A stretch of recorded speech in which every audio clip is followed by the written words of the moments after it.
So Ruth, I'm so excited to be here talking to you tonight about One by One. Oh, I'm so pleased to be here. And look at all the amazing people. I was just sitting there watching all the numbers tick up Where and do you trying to think? imagine like an audience of Oh, 150 people. that is a lot of people. Well done, people. No, I'm very excited to talk about your book. I've read it. I loved it. Uh, Fabulous book.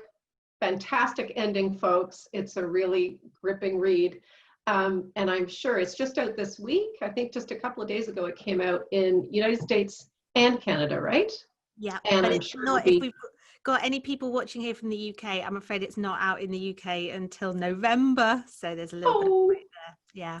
well, it'll be a good wintry read for them in November. But I'm sure here in Canada and the United States, it will be dominating the bestseller lists next week. So we're here to talk about it. So Ruth, do you want to just give us in a nutshell a little bit of what the book's about? Perfect. Okay, so I'm really bad at this, so you'll have to forgive me while I do. Oh, and another thing. Um, but basically, Jump the in if I premise, need to. and another thing, the premise is it's a lockdown mystery, which is a locked room mystery, which as regular readers will know, I do like a good locked room mystery. And it's set in a luxurious chalet in the French Alps, in this super exclusive resort of Saint-Antoine. And I have two narrators for the first time. It's the first time I've ever done this. So my first narrator is Erin, and she's the chalet hostess. So, she's there to make sure all the guests are happy. They've all got drinks. Everybody's, got all their equipment. And she basically runs the chalet along with her co-worker, Danny, who is the chef. And the other narrator is Liz. And Liz is the former PA or secretary for this app company Snoop, who have taken over the chalet for a week for a corporate retreat. And the reason they've come to do this retreat is because they've been offered this kind of make or break, once in a lifetime buyout offer, which is going to make the shareholders millionaires if they accept the offer. But the company is completely split, and half of the shareholders want to accept the buyout offer and the other half want to refuse it and retain control of the company. And by a weird quirk, because she was there right back in like day one, this secretary Liz has 2% shareholding in the company. So she has ended up with the casting vote on this buyout. So she's stuck on this retreat with like the two camps kind of both pressurizing her to vote with them. And then they go out on this day that's supposed to be kind of, R&R and everybody blowing off a bit of steam. So they go out in this blizzard, and one of the founders gets lost in the snow. And while they're trying to figure out what's happened and whether she's coming back or whether it was an accident or, something more sinister has happened, there's an avalanche, because of course there's an avalanche, and they all get cut off, and then more people start to die. Oh, it's fantastic. So I have to ask, I mean, obviously there's an inspiration behind this book, right? Tell us a bit about your inspiration for it. Well, there's kind of, I guess the sort of literary inspiration is that it does owe a debt to Agatha Christie's And Then There Were None. It I is thought in so. no way a rewrite. It's very, and actually one thing I didn't know, and it was pointed out in a review, and I was like, oh, okay. They were like, so Ruth obviously nodded to the 1950s remake film of this, which was set in a ski resort. And I had no idea. I've never seen this film. But, Christie did write the kind of the uber locked room mystery with the kind of piling up of bodies and the body count going up. And I don't think it's possible to write a locked room mystery without having her in the back of your head. So she was definitely an inspiration. But I think the real sort of genesis for the book was the fact that I'd written 5 novels and I'd tackled toxic friendship and romantic relationships and the family and all the kind of stresses and strains and toxic kind of atmospheres that can build up in those relationships. And I suddenly realized that the one relationship that I'd never really tackled was colleagues. And actually, for most of us, we spend an enormous amount of time with our colleagues, sometimes more time than we spend with our own families.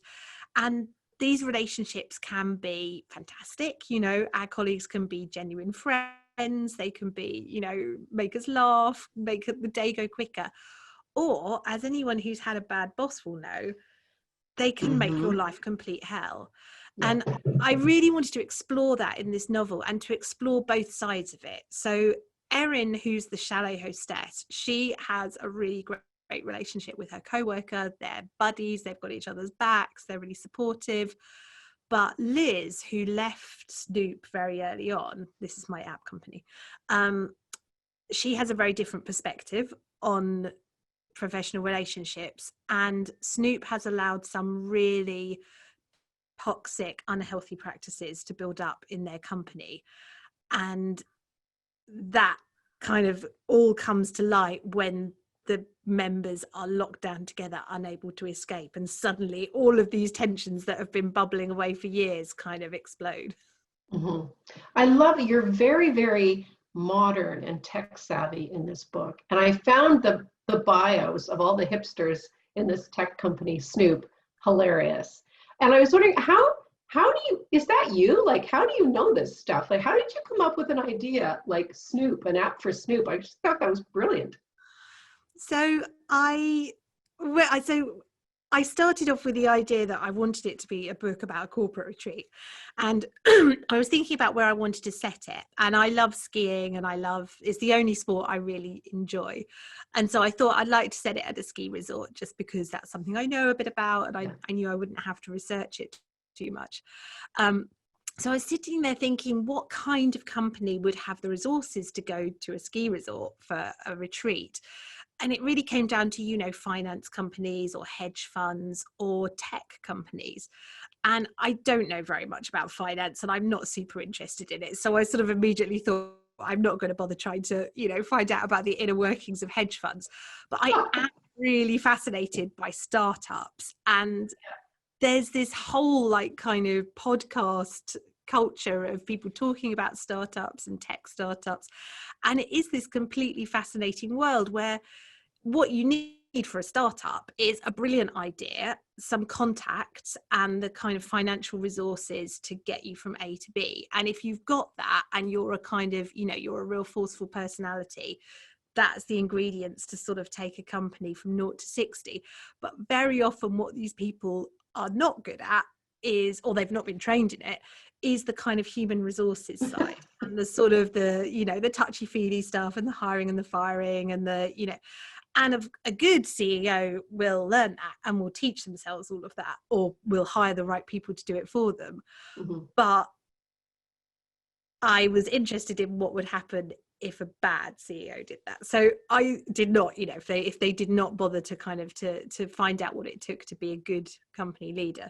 So I knew that I wanted it to be a tech company. And so I thought I have to invent an app, which turns out to be quite hard. Oh, murder. I'm really impressed.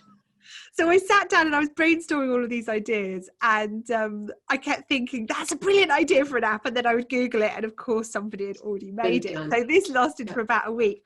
And eventually I came up with this idea, which if anybody's watching this who is an app developer, I so want it to be a real thing, of an app that allows you to snoop on what other people are listening to. So the idea is you hook your Spotify up to it, or whatever, your Apple Music, and it makes your listening public in real time. So it's like that idea of sharing a set of headphones with someone, when you're teenagers and you've got one earbud in each ear. But the quid pro quo is that in order to snoop on other people, you have to make your listening public. So the idea is, you can go on and listen to what, Jay-Z's listening to, or, Beyonce or whoever, and find out what their real music tastes are. So yeah, it was enormous fun. If someone develops this app, do you own that idea? Because I don't know. I guess, the book's copyright, so I'm sure we could work out a deal. If anyone's, my IP is up for availability. So how much of you goes into your books? You said you're a skier, so there's a fabulous ski sequence in the book. I'm not going to say any more than that. What do you listen to? So I'm not a music person, actually. I don't really listen. I will put music on, if we've got people over for drinks or something and we need, background music.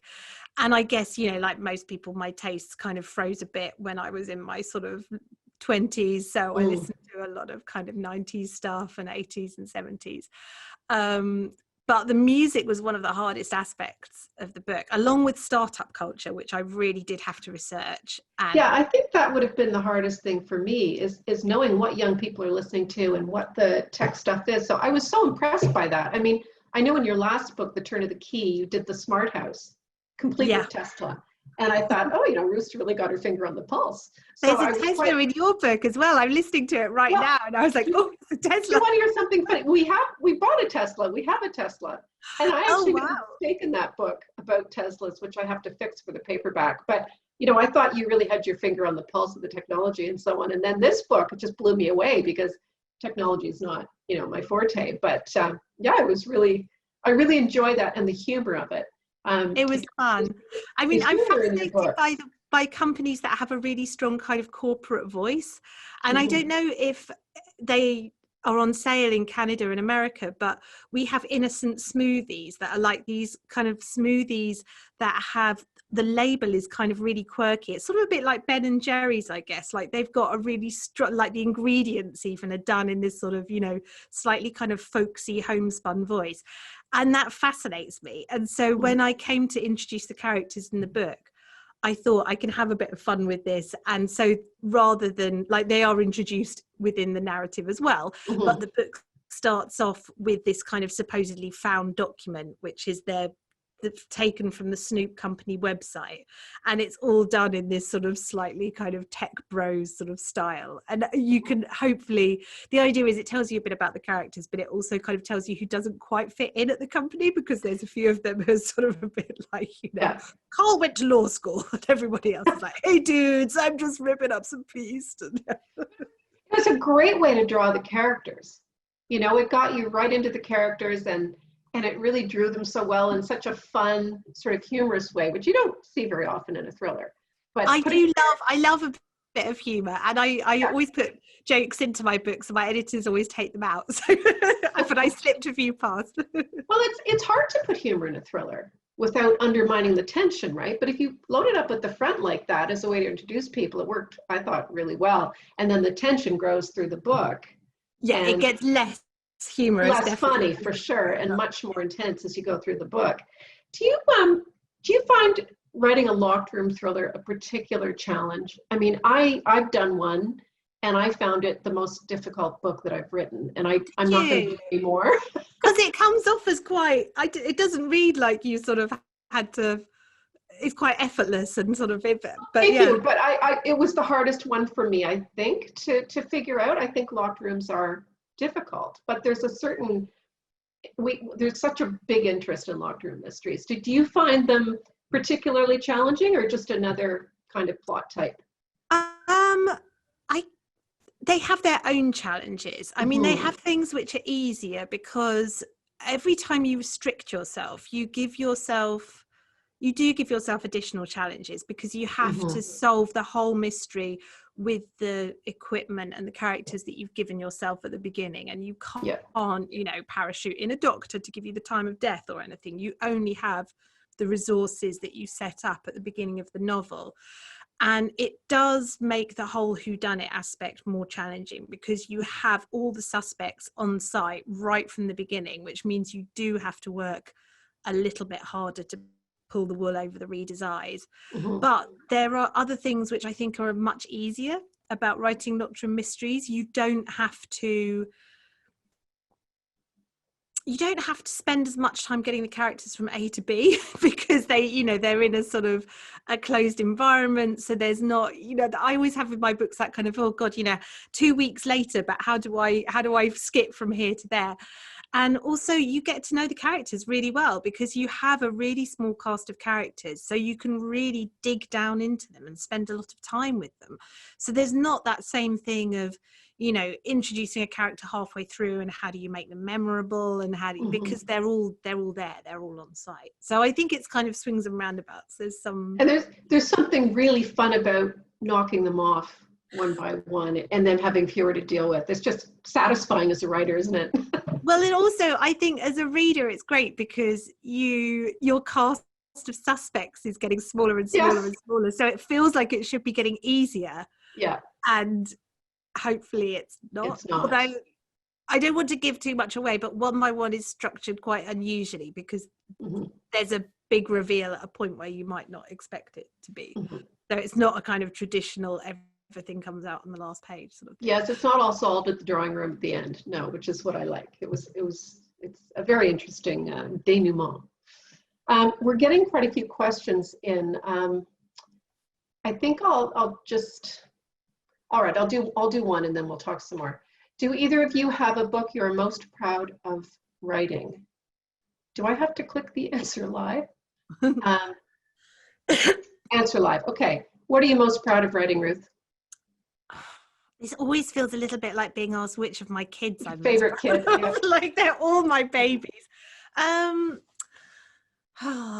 I guess like In a Dark Dark Wood was my first thriller, and so that will always have a really special place in my heart because it felt like such an enormous leap and I was so scared of bringing it out, and the fact that people took it to their hearts and enjoyed it was just the best. The Woman in Cabin 10 I really love. That's probably my best-selling book, and I really, there's a twist at the end, which I'm still quite proud of. But I guess I would have to say as a writer, you always hope you're getting better. I don't know if that's always true, but I am proud of doing stuff in one by one that I'd never attempted before and challenging myself in ways that I'd never tried before. And it's my baby, your newest book is always the one that you're a bit more protective of because it's sort of, it's new in the world. What about you, Shari? Can you pick one? It's very hard to pick. I think I would pick The Couple Next Door because it was my first thriller and it's probably done the best and kind of changed my life. And it was sort of something I did on a real risk. I felt like I really took a risk and it paid off. So I have a special place in my heart for The Couple Next Door. But sort of to the point that you were making about always wanting to get better, this is the thing. You can't just keep repeating yourself. You have to constantly try and push yourself a little farther each time. So, I was thinking about Agatha Christie and you and me and how she was able to push the boundaries a bit. Remember with the murder of Roger Ackroyd and, basically inventing the unreliable narrator. Like, wouldn't you have loved to have been the one to invent Yeah, about that book because everyone was like, "This is unfair." I know, but I mean, it was such an influential book. And do you find that it's hard now, after the golden age, to really break convention, to do something really new with mysteries? Like, how do you push the envelope? It's it's question really for all of us. How do we constantly try and get better? It's just structure. Trying different things, but a lot of the conventions have been blown out of the water. So it's harder to do something really different, I think. I completely agree. Yeah, and I think the thing is that there are so many good writers in the crime and thriller genre now. So many really inventive writers who, exactly as you say, are really pushing the boundaries. And crime is a really elastic genre. It encompasses everything from kind of real sort of hard-boiled gumshoe through to I just finished Oyinkan Braithwaite's My Sister the Serial Killer. It's so funny, so dark, so weird. It's unlike anything that I'd ever read before in crime. And I just think it just goes to show, you can write any kind of book within the crime genre and it can still be crime. But yeah, I do agree. The challenge for writers is to do something different. And I guess I try not to compare myself too much to other writers. I try to compare myself to me and to look at my previous books and think, am I doing something different? Am I doing something original? Am I putting a twist on something? Yeah. How about you? What do you Same thing. Like I try to, I don't want to sit in my comfort zone. And that's so tempting, right? Because in some ways your publishers want you to write similar books and so on. So it's always, you don't ever want to just become complacent. You're always trying to do something new and different that pushes you. As you say, you're comparing yourself against yourself as opposed to against other writers. So you want to be growing all the time because I think your readers expect that. So I think they'll find that in your latest. Should I take another question? All right, I'm going to take this one from Mel. Do either of you have a particular character that you had a particularly hard time letting go of after finishing the book? You go first, Harry, so I can think about it. Oh gosh, no, I'm always quite happy to let go of my characters. When I'm done a book, I'm done a book. Yeah, I'm done. You don't have empty nest syndrome after that. Yeah.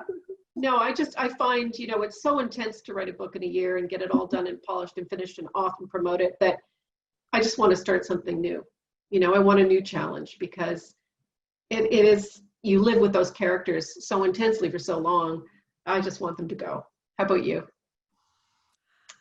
I get really fond of my characters. I'm always happy to finish a book, but I do think about my characters a lot after I worry about them. I think about Lo from The Woman in Cabin 10 a lot. I think about all the girls in The Lying Game, because that's sort of lots of my books, and we were talking about this before, but lots of my books end kind of mid-step in a way, with the characters sort of going on to another challenge. Yeah. So I like to think about them doing their new thing and their new lives. But people often ask if I would ever write a sequel to any of my books, and I don't think I would.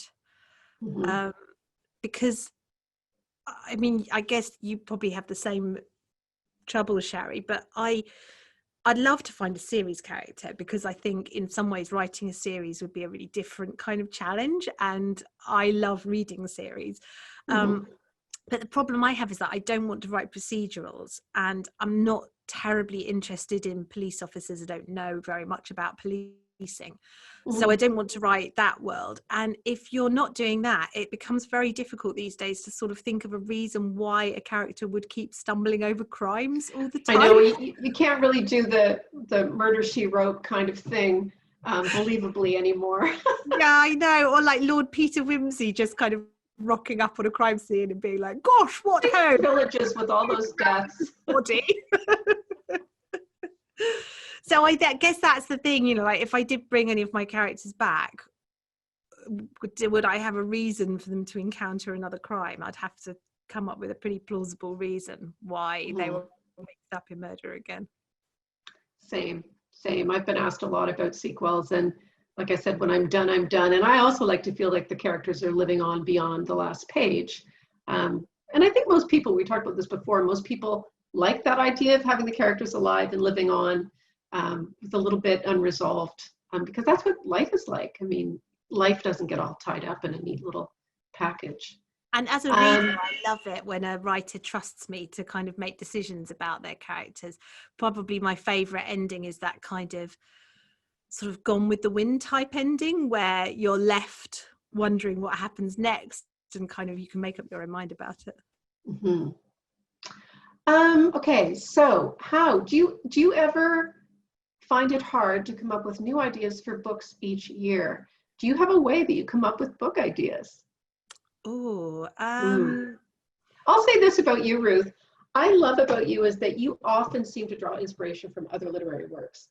So, is it okay? Like, yes, kind of ripping off. Obviously, yeah. You can see where books that you've loved. For instance, the turn of the key, that must have been inspired by The Turn of the Screw, was it not? Well, it wasn't, weirdly. So actually, when I started writing it, it was kind of coming from completely different places. I was sort of thinking about cases where nannies had been accused of crimes, and I always feel so sorry for young women in those situations who've been, they're not parents, they haven't had to grow up with that child, and they're suddenly thrust into a position of enormous responsibility with a child that maybe they don't know very well, doesn't trust them very well.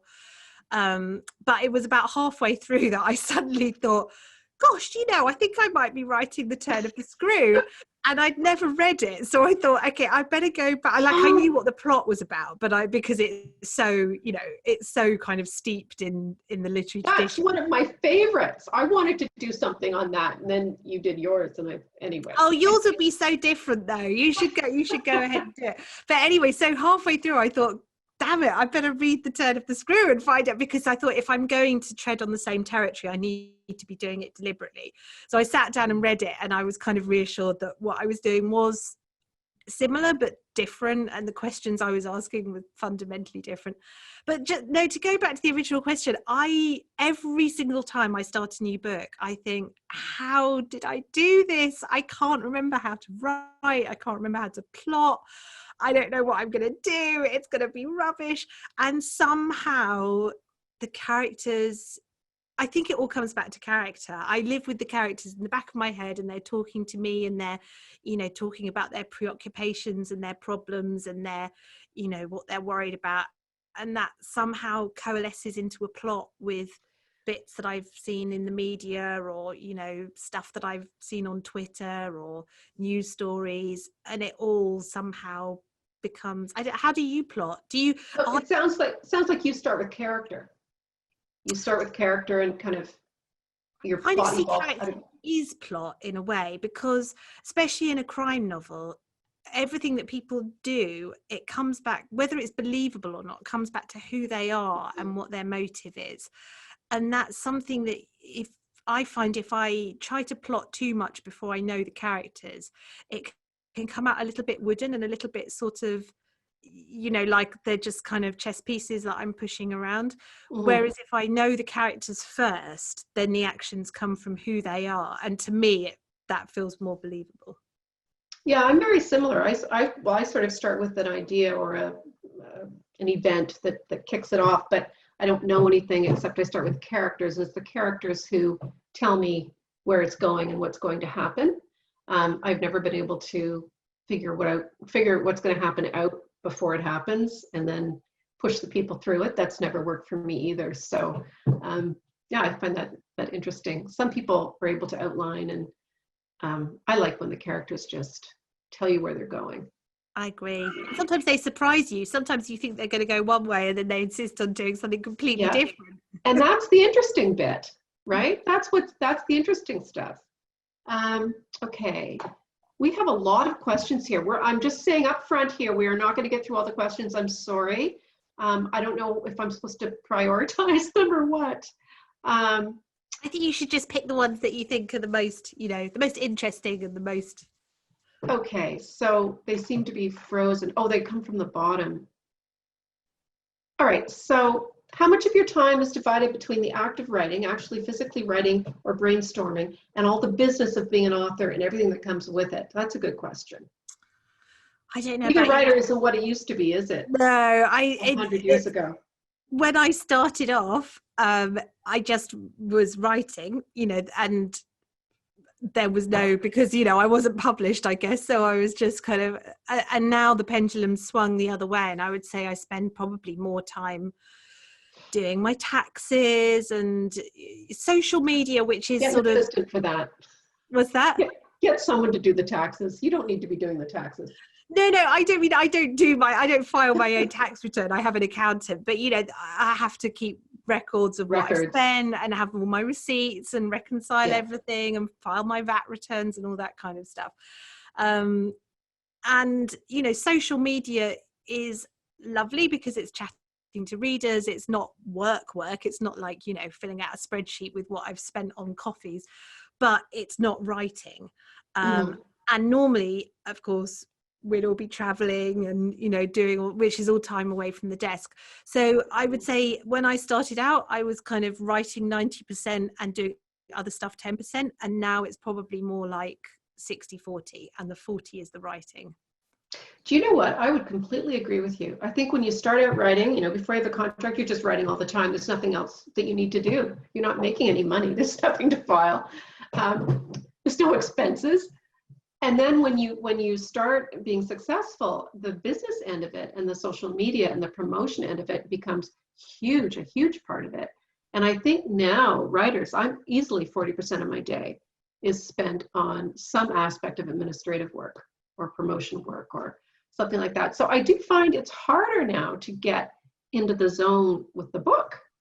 And it's funny, I thought when we stopped traveling, I would have more time to write. But I laugh. But it doesn't work out that way, because when I travel, I'm full on traveling and my publicists are taking care of everything, and it's just like fun. And then when I get back, I'm ready to full on undisturbed work. But now it's all just bleeding together, and I completely agree. It's much more fragmented, and you're trying to do like half a chapter in the morning, and then you've got to do an event in the afternoon, and then you've got a Zoom call with your Belgian publisher or whatever, you know. And it's much more, I agree, it's much more like, it's not you're in the zone and then you're doing promotion. It's sort of everything mixed up.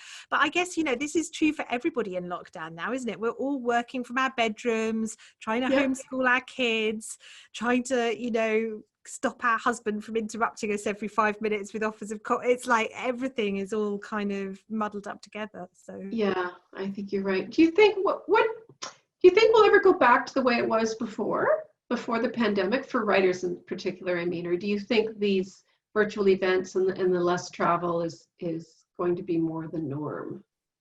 I really hope that we take the good bits out of this, because I think things like virtual events and stuff have probably been a complete joy for people who are, you know, I think a godsend.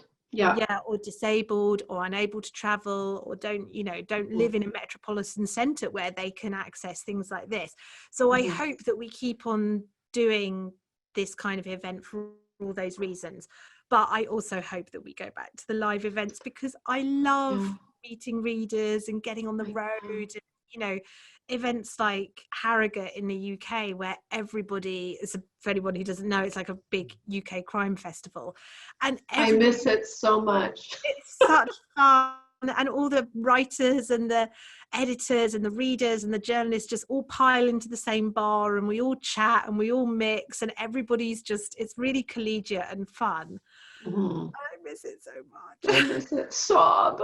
And that's not the same on Zoom, as much as, you know, we would love it to be. Yeah. It's really nice to just be able to, you know, to sign a book for someone in person and give them a hug and take a selfie, and get back to that. I completely agree, but I'll be watching you at Bloody Scotland next week. Is it next week?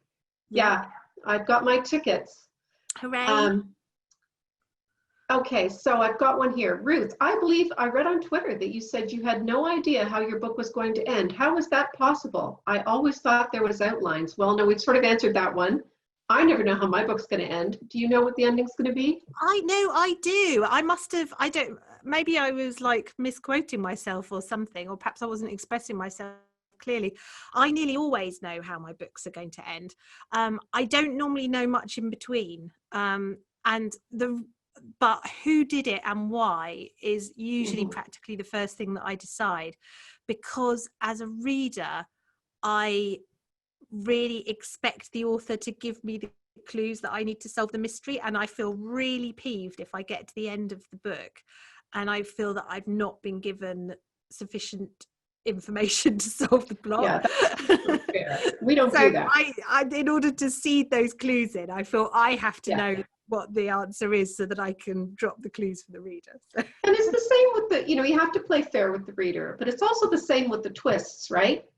You can't have a twist just to have a twist. The twist has to be properly set up in such a way that, you know, the reader can't see it coming, but also thinks, oh, I should have seen that coming, you know? And it can't feel too forced. I think we've all read where, we're definitely not going to name anything, but, you know, where you feel like the twist came first and everything has been kind of built around it. Twist possible. And I don't know, it just doesn't feel natural somehow.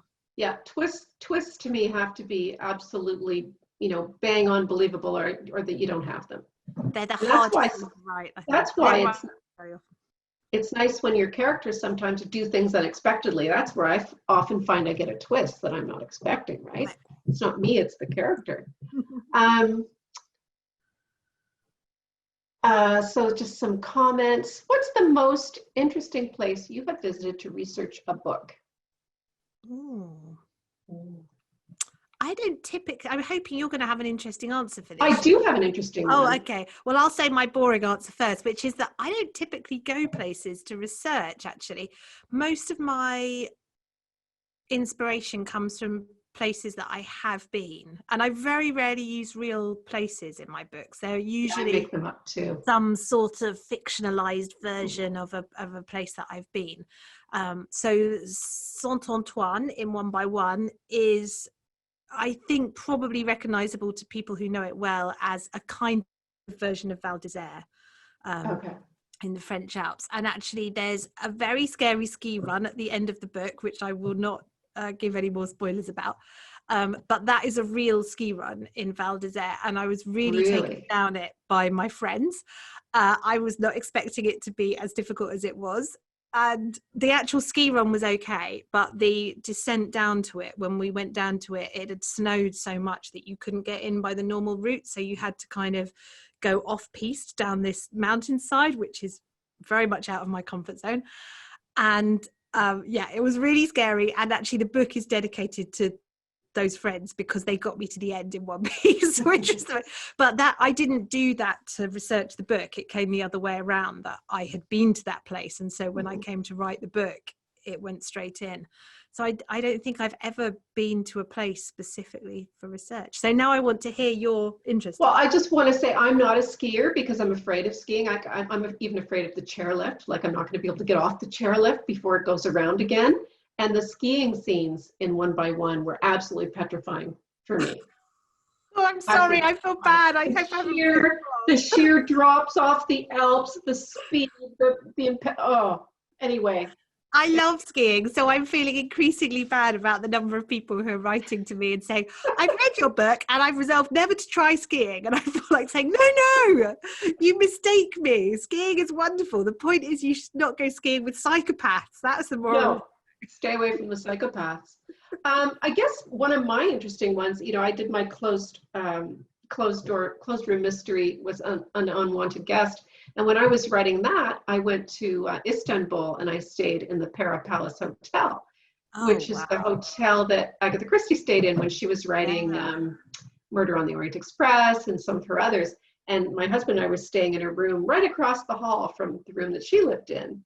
So that was really interesting. And there was the lift that she used, all the doors. Anyway, it was really fabulous. It was that was an interesting trip. It wasn't really a research trip. It was I went there for a crime festival, but it was wonderful for getting that ambiance of that time, that era, and then have these great this bar with all the pictures of Agatha Christie on it and the heavy brocade curtains, and that was just amazing. What's that? I said it sounds amazing. I'm very jealous. you have to go someday because it's totally worth it. It was really nice. So that was my most exciting one. I have a question I want to ask you, and then I've got a quick one here. Will the wonderful Imogen Church be reading the audiobook for your new book? Yes, she's already read it. It's on Audible, not in the UK yet, but in November. But yeah, for US citizens and Canadians, you can buy the audiobook now with Imogen Church reading it. Good. And she's done. I have a question for Ruth. What are you like when you're writing? Are you like this intense method actor kind of person, or are you very like work a day discipline type, or like what's your secret snack? I try to treat writing like a job. So when I gave up, so for a long time I wrote alongside my day job, and when I gave up the day job, one of the things that I knew I wanted to do was to try and ring fence my writing a little bit more, because before that I was writing in the evenings and at weekends and cramming it in wherever I could. So the true luxury of giving up the day job was that I could do writing 9 to 5 and not have to do it while my kids are asleep and stuff like that. So I try to treat writing very much like that. I drop my kids at school, I come home, I sit down at the computer. Sometimes, I'm doing my, tax returns and stuff, but most of the time I'm there writing. But I do get very into my scenes, and this is one reason why I think it's better for writers to be alone in the house when they write, because I don't know whether you find this, Sherry, but like if I'm writing an argumentative scene, then I will go downstairs and I will be really ticked off with everybody because I'll still be in that mode where I'm like, oh, they're all so unreasonable. Someone will say something to me and I'll be like, no, I didn't say it. And then I'll catch myself and realize. But that's the method acting thing I'm talking about. So I do a similar thing where I'm talking to myself. Like I'll talk to myself, but I won't talk out loud, but I'll be talking.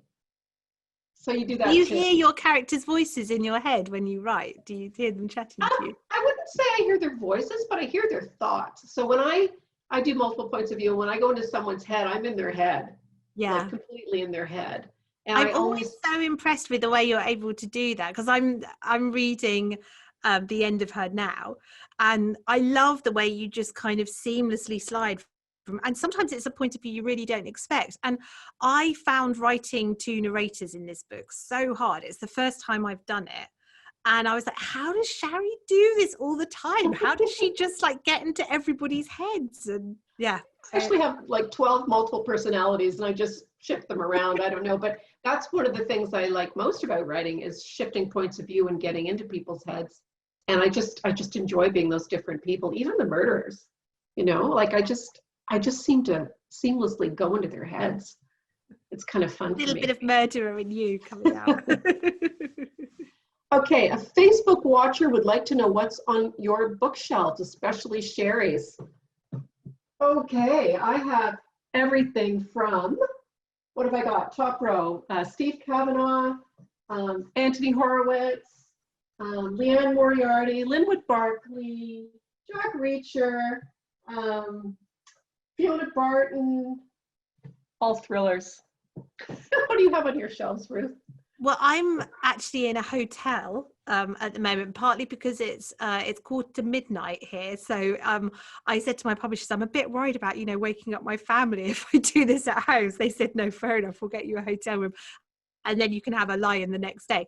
So, but if I was at home, you would only be able to see my office shelves, which are all the foreign editions of my book. So that would be very egocentric, wouldn't it, if I showed you like just row after row of Ruth Ware books. I think that's totally fine, because there's something really interesting about foreign covers, don't you find? And I love the ones where your name gets changed. So in Russia, I'm like Ruth Warova or something. I'm Shari Labanova. It makes me feel so Russian.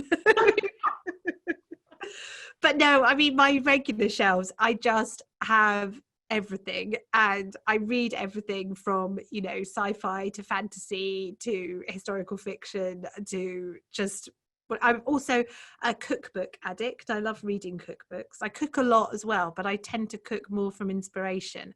But I love just sitting there reading Ottolenghi and, turning the pages, and Nigella Lawson. So yeah, I have everything from kind of Chaucer and Shakespeare right through to The Very Hungry Caterpillar. So. I do as well. I have a lot of different books. I do a lot of nonfiction. I like historical fiction. I probably read more thrillers than anything else, but I've got a little bit of everything. Okay, now I don't know whether to go up or down. Are there any topics that you would not include in your writing, Ruth? I would never say a hard no, because I feel like if I said that, probably the next book idea that came to me would touch on it. But I have never felt the urge to write a book about kind of sexual violence. The books that I don't really read books that are sort of about, young women being held in basements and having horrible things done. I don't mean like Emma Donohue's Room, because she did that so beautifully and it wasn't done in a kind of prurient way at all. But yeah, that's sort of very voyeuristic, and I do tend to shy away from horrible things happening to children, even though I have done some horrible things to children in my books. It usually happens off stage. I don't want to see children being kidnapped and nasty things happen to them. What about you, Shari? There are probably some things I wouldn't touch at this point. Children things are difficult if you've got children. I don't like really gory. I prefer the suspense end of things, the psychological suspense over the gory stuff. I just want to say, Shari, that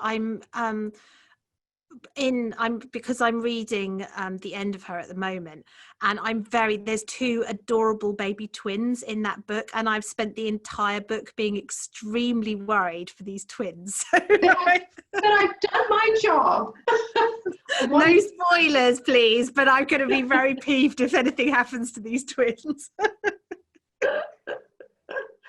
You never told us what your secret snack was when you're writing. Oh, what? I don't really have a secret snack. My weakness is chocolate digestives. I drink coffee all day long. Yeah. I just switch progressively to decaf as the day goes on, but I probably drink about 6 or 8 cups a day, but they kind of become more and more decaffeinated. And my weakness is chocolate digestives dunked in hot coffee.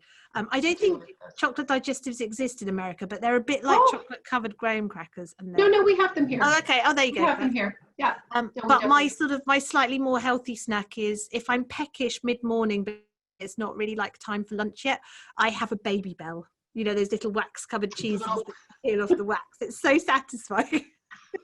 My daughter takes the wax. She used to put them on her nose, but she's older now. She doesn't do that anymore. She's probably in the back room going, "Mom, shut up." No, she's in another city, thank goodness. No, I like chocolate. I eat quite a lot of chocolate. Okay, is the pandemic giving you inspirations on future storylines? Not me. I just have to say that right off the top of the bat. I would just want to kick the pandemic to the curb.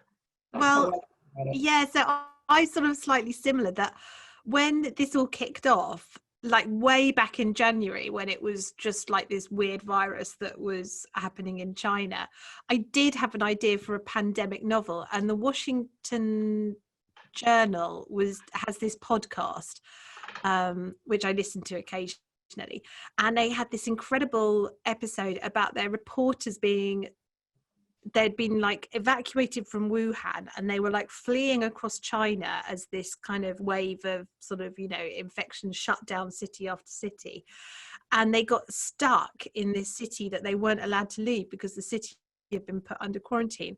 And so they were in this hotel, and I thought, what an amazing plot to have, you know, 2 journalists stuck in a hotel and sort of, you know. And then of course everything blew up, and by February I knew that this was a book that not only did I not want to write it as my next book, I wasn't sure if I would ever want to write it. So right now I'm very much in a no thank you, no lockdown fiction, no coronavirus fiction, but maybe in 10 years we'll be ready to kind of come back to it. And I'm sure there'll be a lot of very, very good pandemic fiction coming out down the road. Personally, I don't want any part of it. I'm just done. But as you say, maybe 10 years from now, we'll be able to sit back and look at it and say, you know, when my kids complain about, you know, but I'm 19 and I want to go to the club. I say, well, you're living through history. Look at it that way. You know, you're living through very tumultuous times, and just look at it that way. It's something. Do you have who are your first readers? I know for me it's my agent, but yeah, it used to be my like 3 best friends who I've known since, you know, school, like primary school in one case, and I trust them because they're the kind of people that if I took them into a changing room and said, does this dress suit me, they would say no if it didn't. You know, you need that level of honesty. You don't want someone who's just going to be like, oh, this is great, it's brilliant, it's so gripping. You want someone who'll say, actually, you know what, the middle third really dragged. So I really trust them to be kind of brutal but kind. But now I tend to be writing to deadline, and so yeah, it's usually my agent, my 2 editors either side of the Atlantic. Sometimes it goes straight to my editors, and my agent just gets CC'd in, because if I'm right up to deadline, they just need to see it and move on. I always admire people, well, I don't know if admire is the right word, but lots of writers discuss their books as they go along with their partners, and their spouse or partner reads sections of it, and I'm just like, I cannot bear my husband to even tell me how to drive, let alone how to write a book. He's a scientist, isn't he? Yeah, he's a virologist actually. So it's he's a what? A virologist who specialises in pandemic respiratory diseases. So. My God, get him on here. We need to do another show. Oh, well, that makes for very interesting dinner times, you know, conversation, I'm sure. But he has no business, you know, reading your novels. Yeah, exactly. He doesn't know anything about writing a book. Yeah. No, he reads it when it's in hardcovers, and that's how I like it. Yeah, I I hear you. I used to have my husband as my first reader, but he was too slow, so I had to move on. I had a question I wanted to ask you. Do you give us a career high for you? What was your absolute career high? Was it being number one on the New York Times? Because that's a career goal for me I haven't made. Or was it seeing your new book on a billboard in New York in Times Square? Is that a career high? That was this book. That was amazing. I think, I mean, the one that probably meant the most to me was way back when I wrote In a Dark, Dark Wood. And I wrote it like just thinking it was this weird little British book about, you know, a hen knight. Who on earth knows what a hen knight is? And I didn't really think anyone would really read it. And, you know, I hoped it would sell some copies, but like I imagined it would, you know, get a limited release in the UK. And, you know, probably my mother-in-law would buy it because she's lovely and she buys all my books and doesn't read them, which is perfect. And then it started selling to other countries and it sold in America. And I was just kind of like, oh my gosh. And the thing that I always remember is like 2 weeks after it had come out in America, my editor phoning me, and it was like 11 o'clock at night and my husband was in bed and the kids were in bed and I was like sitting there watching, I don't know, the Gilmore Girls or something on Netflix, and my phone went and it was an American number and I was kind of like, oh my gosh, I don't know, and picked it up and my editor said, you're on the New York Times bestseller list. And I was just like, I remember just silently just dancing around my living room, like trying not to wake anybody up, but I didn't have any. No, wake them up. Like, you need to celebrate. What do you do to celebrate when these things happen? Well, the kids were like kind of, you know, 4 and 8 at the time or something, or maybe a bit older, so that, but they would not have been amused to be like, so no. But what was your career highlight, Shari? Gosh, you've had so many to pick from. And but when I hit the New York Times, I've never been number one, but all my books hit somewhere. And I always put on Frank Sinatra's New York, New York really loud and crack open some champagne. I love that. Yeah. I think my career high was Couple Next Door was being the biggest book in the UK in, I think, 2017. That was a big one for me. That book just, I mean, it's still on, every time I go into WH Smith's, it's just like a wall of Shari.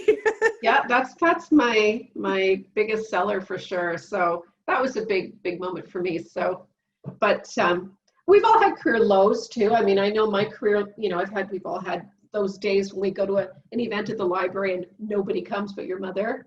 So it's nice to focus on the highs, you know, the billboard and the New York Times. Celebrate the good times when they come. Exactly. I'm not sure how much more time we've got left. Maybe I've got maybe time for another question. What was the most helpful feedback a mentor ever gave you? Do you know, I've never really had a mentor, unless you count my editors. Editors can be mentors. I'm trying to think. I think most of the real like breakthroughs I sort of discovered myself over, because I wrote for a long time before I tried to get published. I probably had like Same. 15 books under the bed, and so I'd made most of the major mistakes before I really tried to get published. And I think the biggest breakthrough where I kind of had a light bulb in my head was realizing that you've got to give your readers a reason to turn the page, and that what feels like a really cool scene coming up to you as a writer, you can be excitedly kind of writing your way through the pages because you know there's this incredible set piece coming up, you know, whether it's a grisly murder or a steamy romantic scene or something. So for you, it feels like delicious anticipation. But unless the reader knows it's coming, for them, it's just boring because they don't know that, you know, you only know that a surprise is coming if someone signals that there's a surprise. Yeah. And that realization that the experience of the writer is not always the same as the experience of the reader was a real kind of like bing moment for me. That is a real light bulb moment. Yeah, with me, always think of your reader. And I think this is what sometimes happens with literary fiction, is they're not thinking of the reader enough. And I think that, you know, you need to think of the reader. What's the reader's experience as opposed to the writer's experience? So that's really well put. I haven't heard anyone put it that way. but I think you really hit it on the head there with, you really have to think about the reader's experience.